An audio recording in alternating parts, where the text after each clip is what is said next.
もう一羽。ああ、飛んでる飛んでる飛んでる。もう一羽。兄弟が。水路行った。水路行っちゃいますね。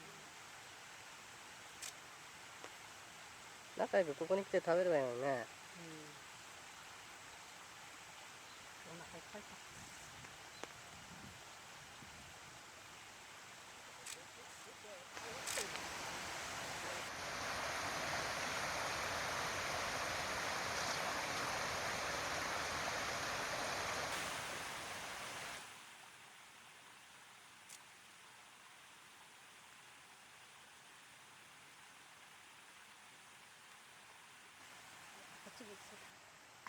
こっちも行きそうだね。あ、行っちゃった。あれ、やられちゃったよ。いやー、笹声取ってる場合じゃねえや。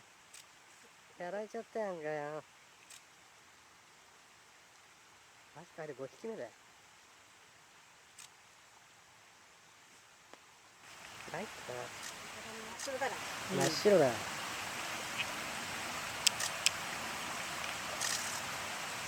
かいね。なかなか持ち上がらなかったもんね。それを見た右のやつをやられたって顔してる。